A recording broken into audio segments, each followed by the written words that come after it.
आज हम बात करते हैं अलंकार की। अलंकार किसे कहते हैं? अलंकार क्या होते हैं? और अलंकार की परिभाषा क्या होती है? और अलंकार के कितने भेद होते हैं? क्योंकि सबको लगता है कि अलंकार बहुत ज़्यादा कठिन होते हैं, लेकिन आज अपन सरल से सरल तरीके से अलंकार समझाएंगे। चलो, अलंकार शब्द अलम धन कार से मिलकर बना है अलंकार। अब अलंकार कहते किससे हैं? अलंकार है क्या? अलंकार अलम यानी आभूषण, गहना, ज्वेलरी, और कार का अर्थ होता है करने वाला, अर्थात आभूषणों को धारण करने वाले को अलंकार कैसे कहते हैं? भूषित करने वाले या धारण करने वाले को। जिस प्रकार गहनों से मनुष्य की सुंदरता बढ़ती है, वैसे ही काव्य में अलंकारों से कविता की सुंदरता बढ़ जाती है। अब इसका सरल तरीका हो गया कि जो काव्य की सुंदरता बढ़ाते हैं वो शब्द अलंकार कहलाते हैं। अब आपके अगर परीक्षा में आ जाता है कि अलंकार की शब्दारी परिभाषा लिखिए, तो वो लिखने वाली ये है। ये तो हमारी बोलचाल की हो गई। अब लिखने वाली भाषा ये हो गई कि वाणी या कथन के, यानी वाणी हम बोलते हैं, कथन के माध्यम से कहने के माने जिस रूप से काव्य की शोभा बढ़ाते हैं। यहाँ ध्यान दो, काव्य की शोभा बढ़ाते हैं, यहाँ है ये गद्य से नहीं पद से काव्य कविता की शोभा बढ़ाते हैं, उससे अलंकार कहते हैं।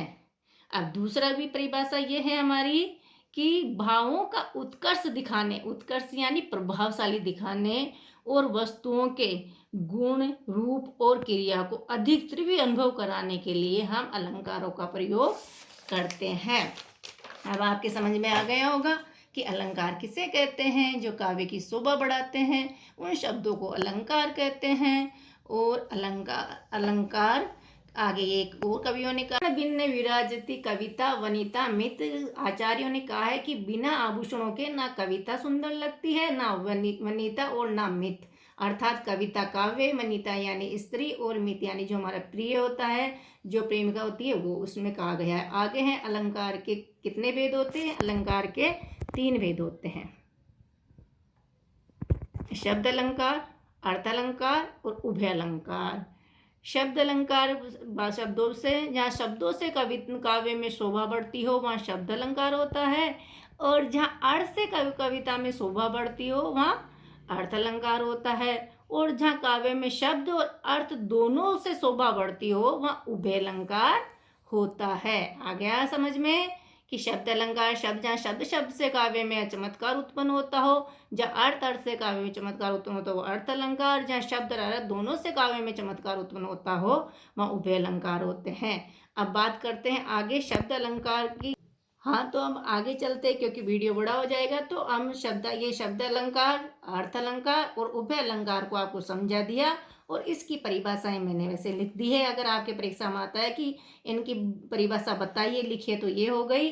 अब आगे अपन बात करते हैं शब्द अलंकार के भेदों की। तो शब्द अलंकार के 3 भेद होते हैं मुख्य: अनुप्रास अलंकार, यमक अलंकार और श्रेयस अलंकार। अब आगे चलते हैं, अनुप्रास अलंकार किससे कहते हैं? अनु धन प्रास से बना है अनुप्रास, यानी अनु का अर्थ होता है बार बार, प्रास का अर्थ होता है पास बिठाना, अर्थात वर्णों को पास बैठाना, किसी वर्ण को बार बार रखना।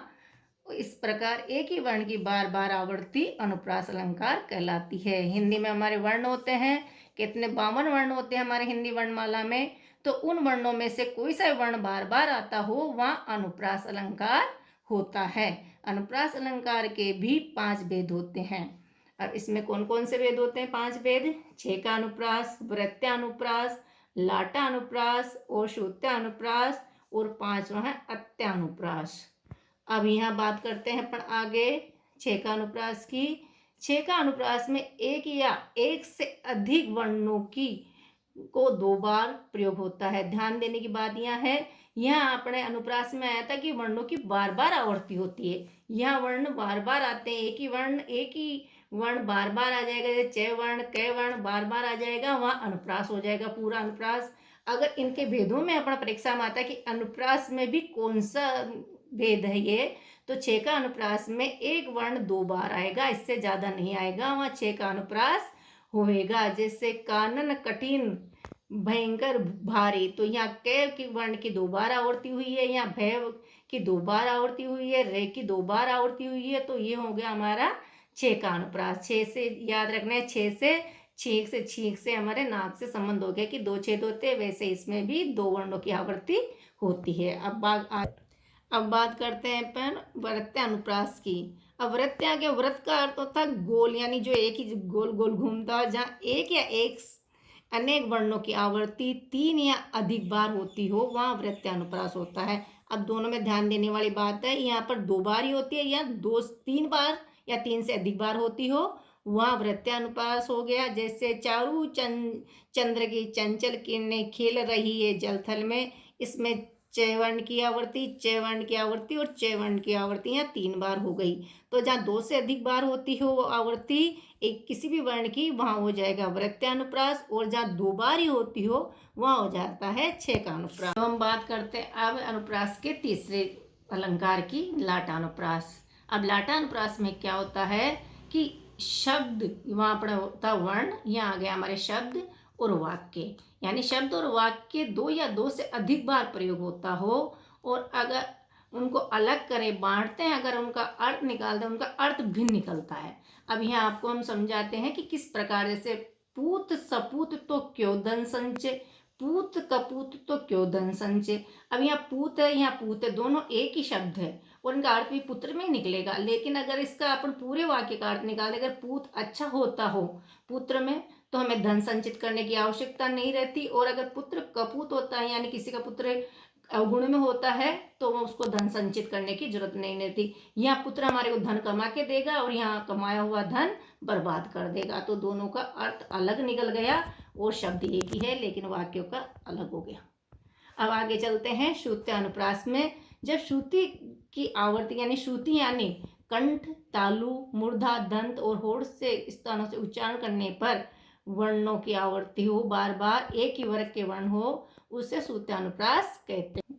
कंठ यानी हमारे गले से जो वर्ण निकलते हैं वर्ग वाले, तालु से यानी जो हमारे तालवा की जो जीभ जाके तालवा के ऊपर तलवे पे लगती है, मूर्धा यानी होठों के अंदर की तरफ दांत, और ये हमारे दांत जैसे बोलते ए आ, ये जो दांतों से शब्द बोले अक्षर बोले जाते हैं, उनमें इनमें जो वर्ण आते हैं, इन जो वर्ण इनसे बोले जाते हैं उनमें हो जाता है श्रुत्यानुप्रास।